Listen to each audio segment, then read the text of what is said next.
Hello everyone. हम लोग cash flow statement पढ़ रहे हैं। लास्ट क्लास में बहुत सारा लेजर बनाना सिखाए थे। आई होप आप लोगों ने मगअप किया है और आज भी हम कंटिन्यू कर रहे हैं लेजर सिखाना और इसको भी आपको मगअप करना है। Next point number 6, short term borrowings. अगर क्वेश्चन में बैंक ओवरड्राफ्ट या फिर कैश क्रेडिट दिया हुआ है तो इसका भी लेजर बनाएंगे और बिल्कुल लोन की तरह इसका लेजर बनेगा। अगर अपने को बैंक ओवरड्राफ्ट या कैश क्रेडिट का फैसिलिटी मिला है तो bank account debit to bank overdraft या कैश क्रेडिट, फिर ये क्लोजिंग बैलेंस होगा और ये अगले साल का ओपनिंग बैलेंस होगा। और जब रिपेमेंट करते हैं तो डेबिट में लिखेंगे टू बैंक। ये रिपेमेंट में, ये जब लेते हैं तब।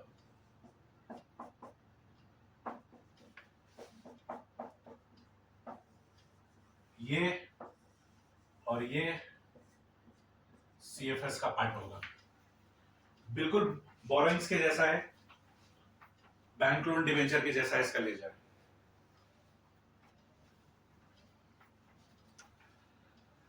बच्चों, long term bank loan, bank overdraft और कैश क्रेडिट में क्या डिफरेंसेस है?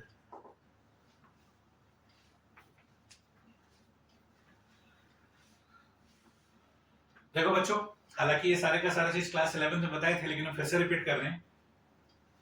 लॉन्ग टर्म बैंक लोन और बैंक ओवरड्राफ्ट का बात करें तो दोनों में सिमिलरिटी ये है कि आपको सिक्योरिटी देना पड़ेगा। अगर आपको लोन चाहिए या फिर आपको बैंक ओवरड्राफ्ट का फैसिलिटी चाहिए तो आपको सिक्योरिटी देना पड़ेगा। लैंड एंड बिल्डिंग का डॉक्यूमेंट जमा कर दिया, प्लांट एंड मशीनरी, फर्नीचर, ये सबको आप मोर्गेज कर दिए तो जो भी उसका मार्केट वैल्यू होगा उसका 65 to 70% सैंक्शन हो जाएगा, तो आपको लॉन्ग टर्म बैंक लोन या बैंक ओवरड्राफ्ट का फैसिलिटी मिल जाएगा। डिफरेंस ये है कि लॉन्ग टर्म बैंक लोन के केस में वंस आपने लोन ले लिया, आपका ईएमआई फिक्स हो जाएगा कि आपको monthly monthly along with interest इतना चुकाना है। अब आप उस पैसे को यूज कर रहे हो नहीं कर रहे हो, आप किस पर्पस में यूज कर रहे हो, कोई फर्क नहीं पड़ता, आपको उतना इंटरेस्ट देना ही पड़ेगा। उसका एक अमाउंट फिक्स हो जाएगा।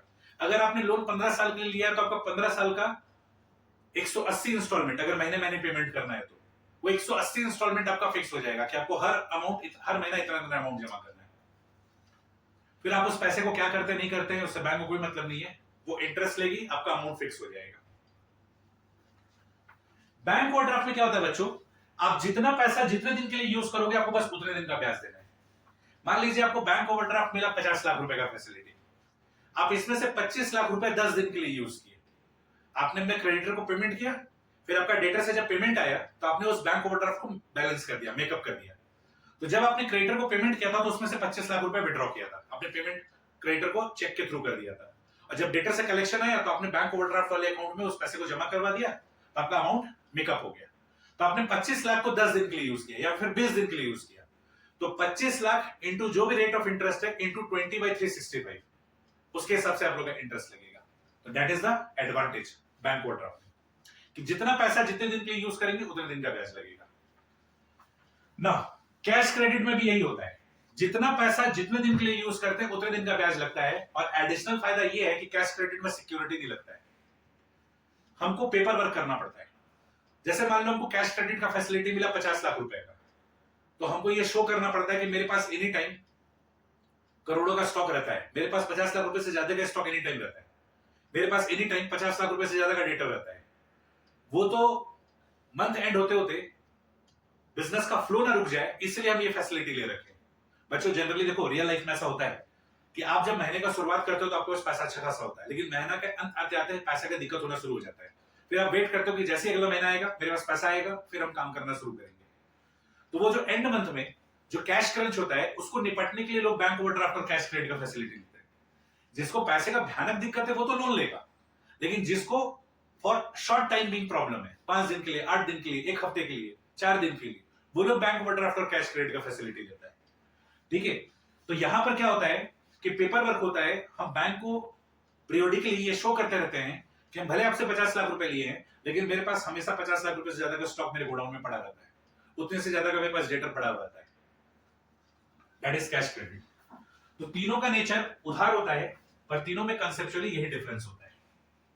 तो लॉन्ग टर्म बैंक लोन या बैंक ओवरड्राफ्ट के लिए आपको सिक्योरिटी चाहिए, जबकि कैश क्रेडिट के लिए सिक्योरिटी नहीं चाहिए। बैंक ओवरड्राफ्ट और कैश क्रेडिट केस में जितना पैसा जितने दिन का यूज करेंगे उतना दिन का ब्याज लगेगा, जबकि बैंक लोन के केस में आप लोन ले लिए, आप जितने दिन के लिए लोन लेंगे उतना दिन का आपका ईएमआई फिक्स हो जाएगा, आपको उतना उतना पेमेंट करना पड़ेगा।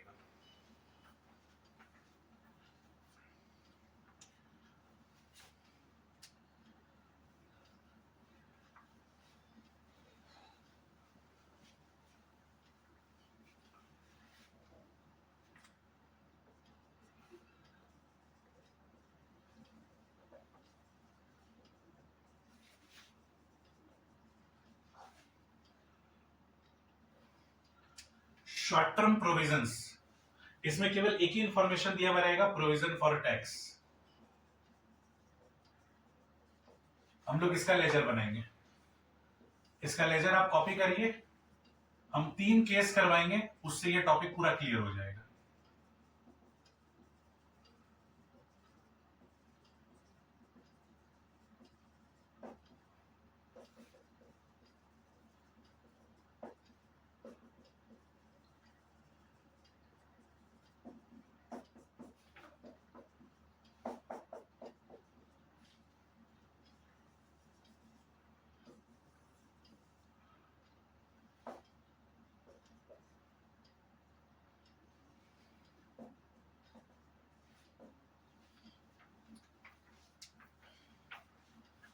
इसको कॉपी करिए,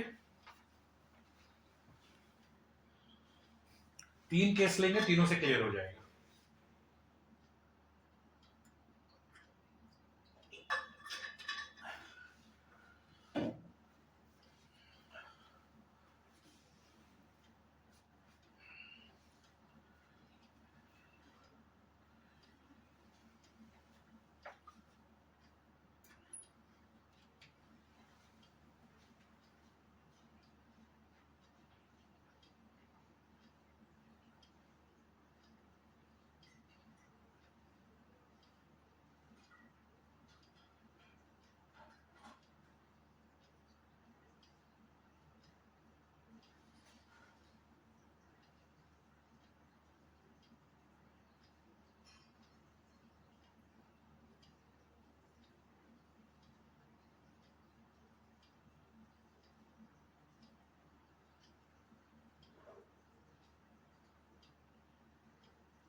केस 1,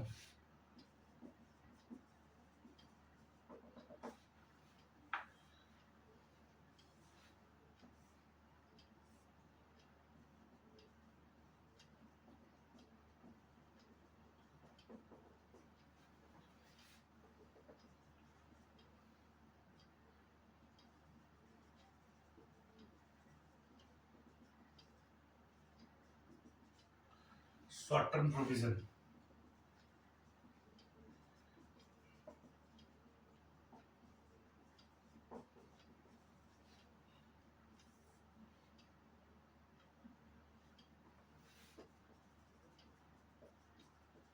एडिशनल इंफॉर्मेशन,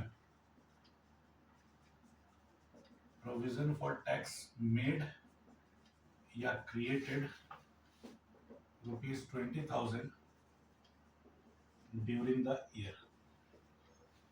देखो बच्चों, बैलेंस शीट का एक्सट्रैक्ट दिया हुआ है information, equity and liability side में करंट लायबिलिटी में प्रोविजन फॉर टैक्स दिया हुआ है 1,70,000।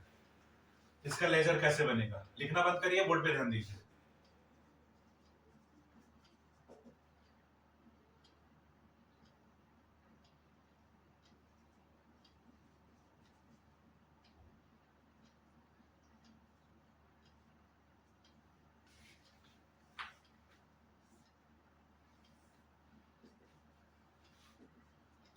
ओपनिंग बैलेंस 70,000 दिया हुआ है, देखो क्रेडिट साइड लिखते हैं।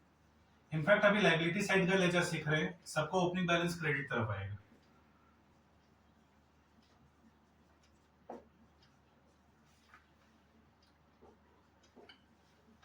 देखो बच्चों क्या बोल रहा है, प्रोविजन फॉर टैक्स मेड या क्रिएटेड, मेड बोले या क्रिएटेड बोले, इसको statement of profit and loss में लिखोगे। कहां लिखोगे? Statement of profit and loss में।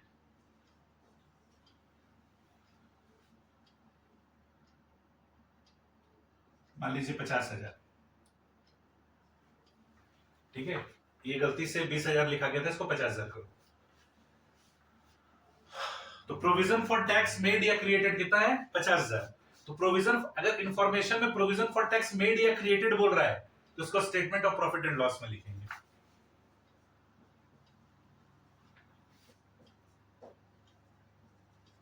इस केस में ये 20,000 टू बैंक बैलेंसिंग फिगर आएगा। एक्चुअल में ये प्रोविजन फॉर, इसका मतलब होता है प्रोविजन फॉर टैक्स मेड, और इसका मतलब होता है टैक्स पेड। लिखो सब चीज को, इसका क्या मतलब होता है।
Next case 2।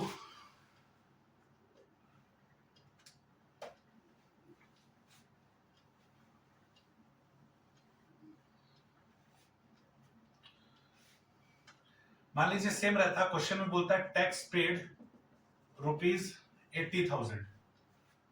तो उस केस में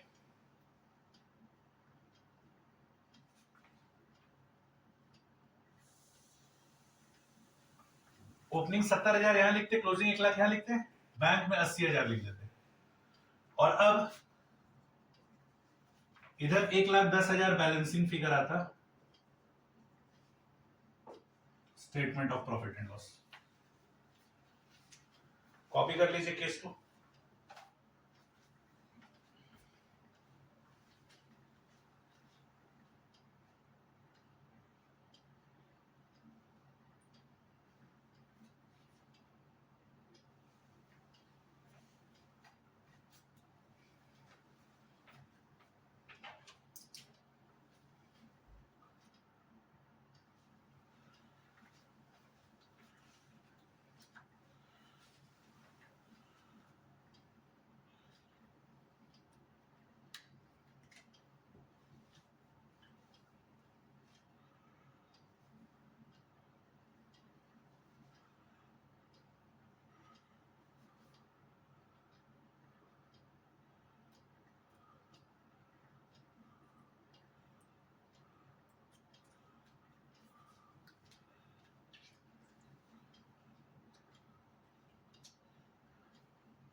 थर्ड केस,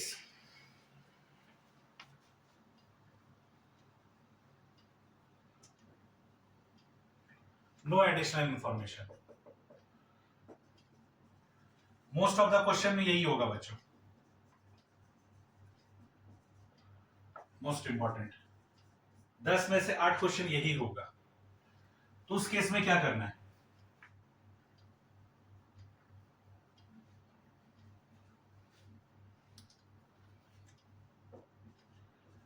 देखो क्या करोगे। ये मोस्ट ऑफ द क्वेश्चन रहेगा, ओपनिंग 70,000 देगा, क्लोजिंग 1 लाख देगा। तो ओपनिंग का पेमेंट करोगे 70,000 और क्लोजिंग को पीएल में दिखाओगे।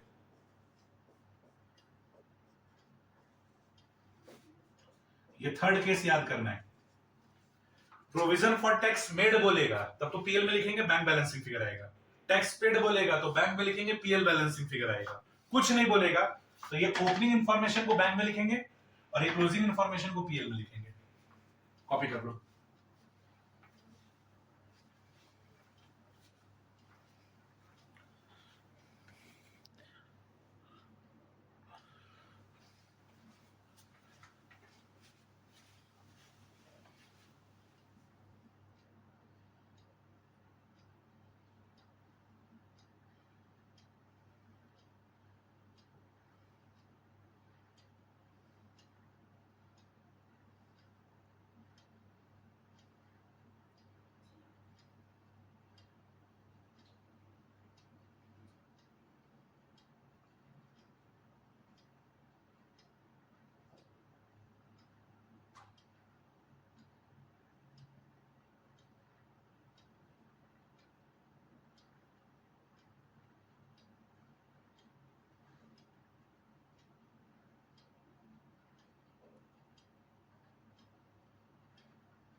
हो गया बच्चों? तो लाइबिलिटी साइड में बहुत सारे लेजर्स बनता था, हो गया। एसेट साइड में ज्यादा लेजर नहीं बनता है।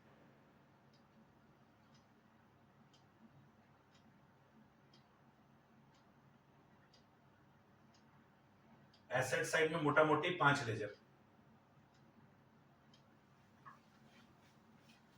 ये तुरंत तुरंत हो जाएगा।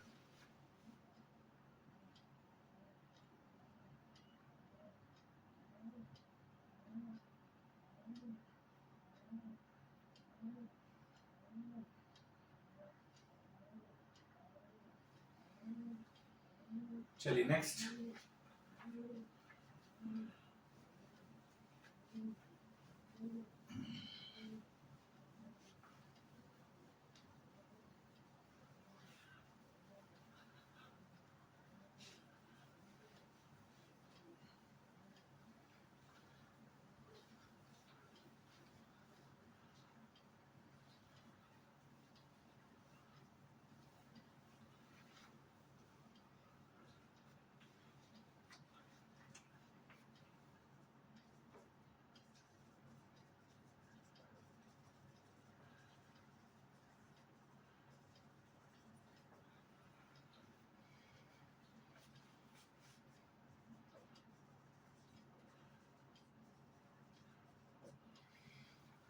प्रॉपर्टी प्लांट एंड इक्विपमेंट, ये आज का नाम है।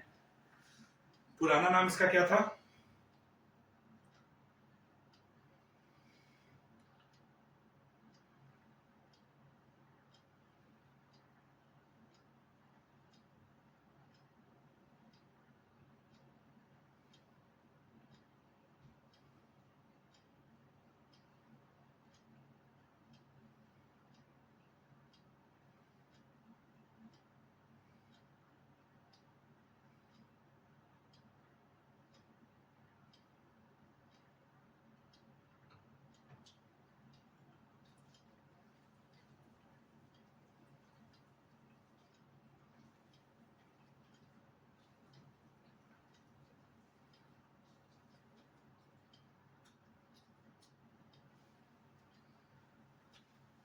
प्रॉपर्टी प्लांट एंड इक्विपमेंट, जिसका पुराना नाम टेंजिबल एसेट था, आज का नया नाम है प्रॉपर्टी प्लांट एंड इक्विपमेंट।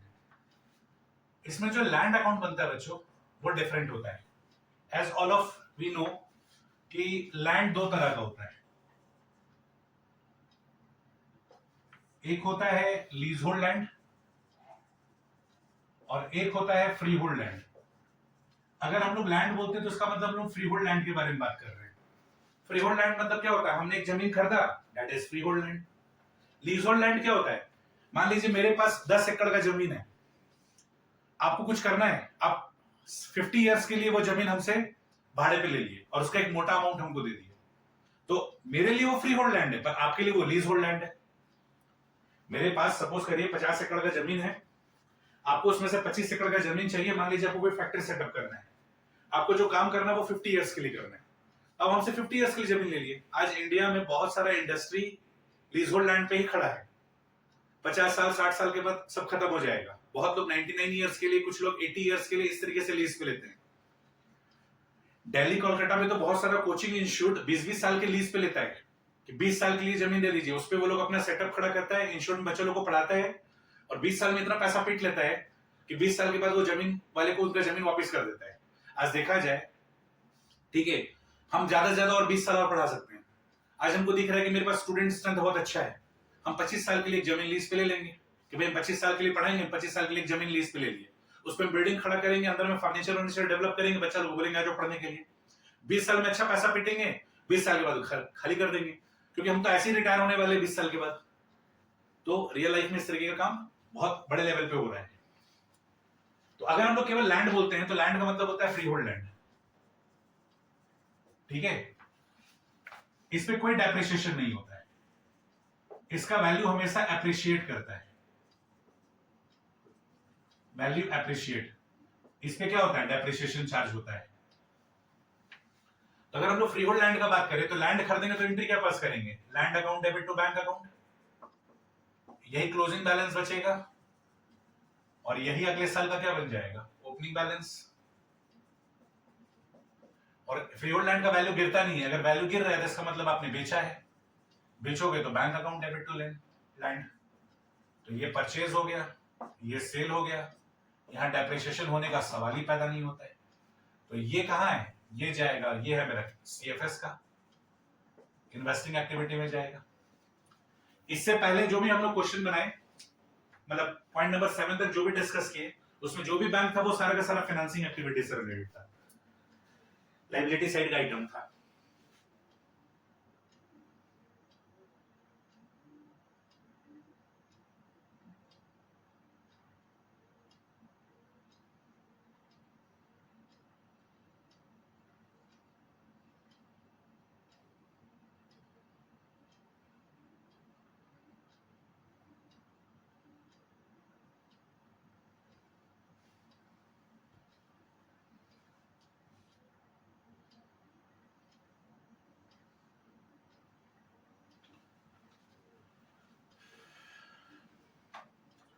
अच्छा, इसके अलावा अगर टेंजिबल एसेट का बात करें, other than land, property plant and equipment, other than land, other than free hold land, तो खरीदेंगे तो क्या एंट्री पास होगा, टू बैंक। फर्नीचर खरीदेंगे तो furniture account debit to bank, machine खरीदेंगे तो machine account debit to bank. Generally हम लोग के क्वेश्चन में यही रहेगा, land and building, plant and machinery, furniture, fixtures. ज्यादातर 99% क्वेश्चन में मशीन रहेगा।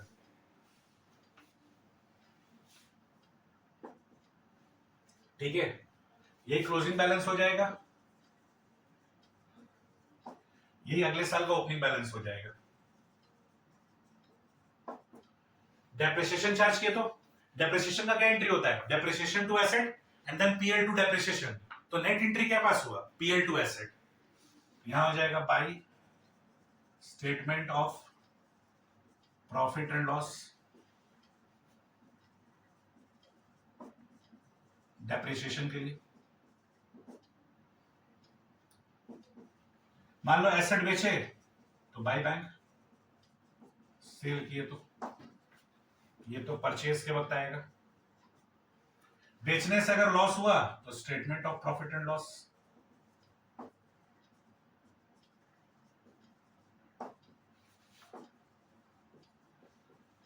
प्रॉफिट हुआ तो डेबिट साइड में आएगा।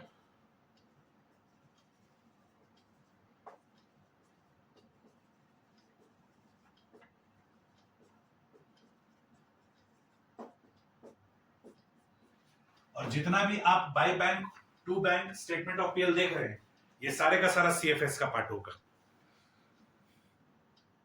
तो फटाफट कॉपी करिए और साथ ही साथ मतलब भी करना है।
नेक्स्ट, इनटेंजिबल एसेट में हमको गुडविल दिखेगा और पेटेंट दिखेगा।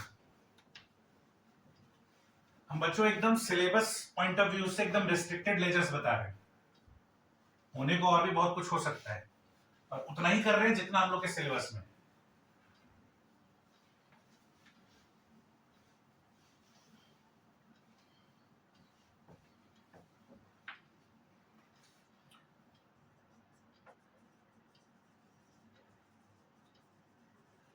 इंटेंजिबल एसेट्स में बेसिकली हमको क्वेश्चन में गुडविल देगा और पेटेंट देगा बस।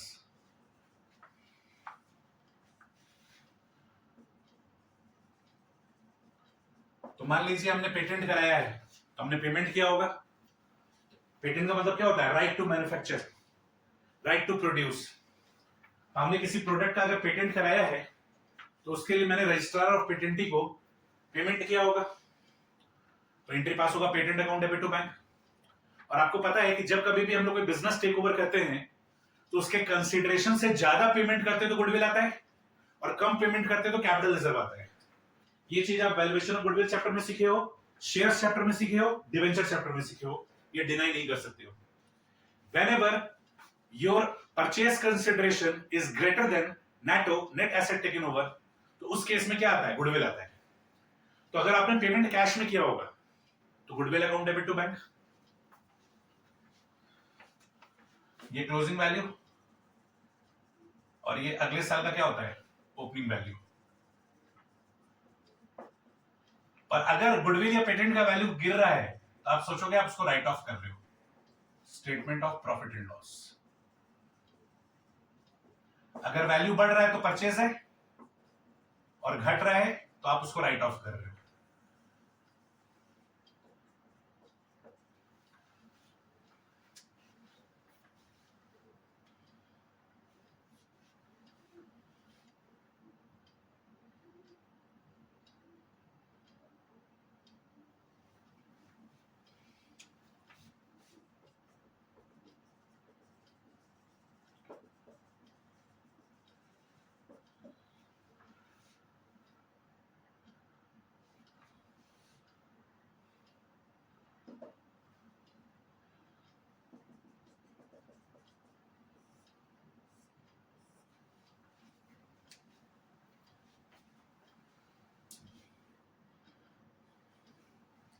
Next, non current investment. अगर आप इन्वेस्टमेंट करोगे, इन्वेस्टमेंट इन शेयर्स, इन्वेस्टमेंट इन डिवेंचर, तो एंट्री क्या पास होगा? To bank. आप इन्वेस्टमेंट करोगे तो पैसे का आउटफ्लो होगा, investment account debit to bank.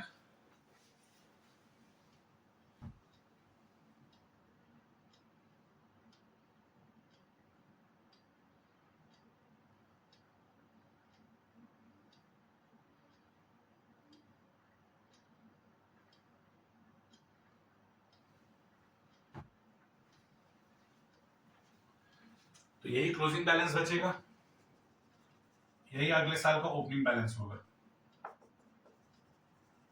और इन्वेस्टमेंट बेचोगे तो पैसा आएगा, तो बाय बैंक। तो ये सेल ऑफ इन्वेस्टमेंट हो गया, ये परचेज ऑफ इन्वेस्टमेंट हो गया।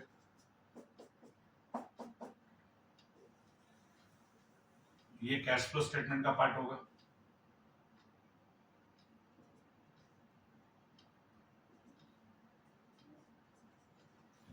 और इन्वेस्टमेंट करोगे बच्चों तो आपको इंटरेस्ट भी रिसीव होगा। अगर आप किसी दूसरे कंपनी के डिवेंचर में पैसा लगाए हो तो इंटरेस्ट रिसीव होगा, दूसरी कंपनी के शेयर्स में अगर पैसा लगाए हो तो डिविडेंड रिसीव होगा।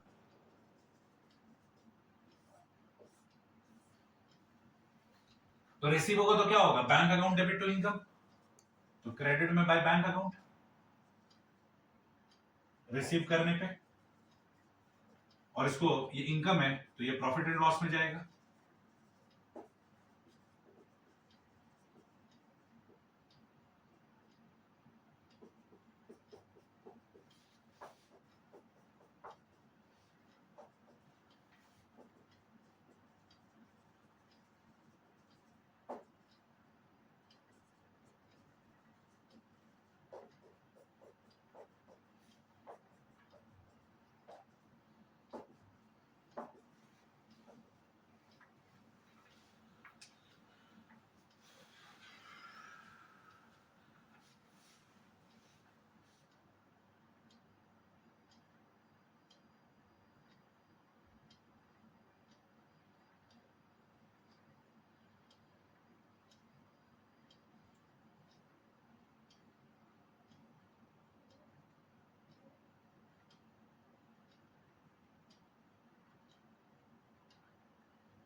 चलिए, दो और ले जा रहे।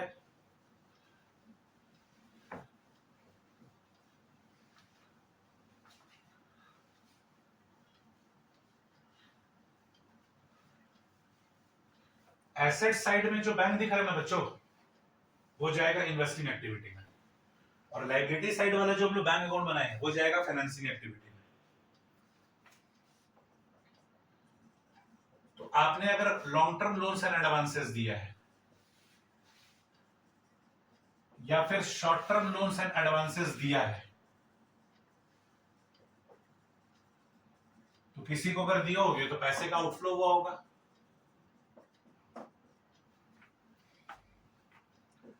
यही क्लोजिंग बैलेंस बचेगा और यही ओपनिंग बैलेंस होगा। और अगर कलेक्शन आ गया तो बाय बैंक, ये हो गया गिवन, ये हो गया रिपेमेंट रिसीव्ड।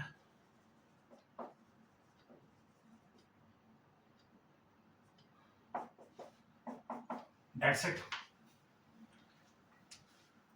तो ये सारे का सारा लेजर्स आपको मगअप करना है। नेक्स्ट क्लास में हम लोग सम्स बनाएंगे।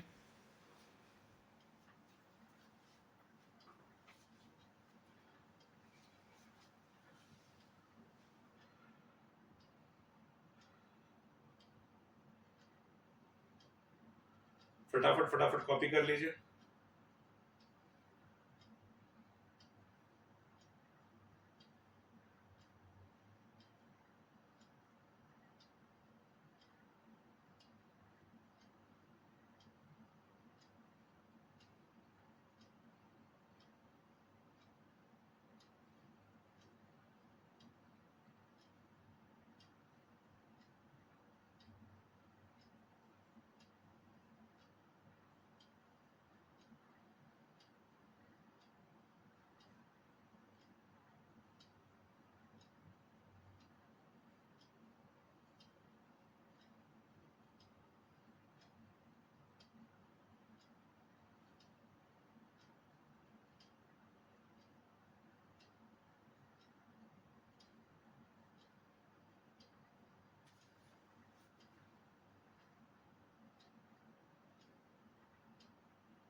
चलो बच्चों, मिलते हैं नेक्स्ट क्लास में। नेक्स्ट क्लास में सम स्टार्ट करेंगे।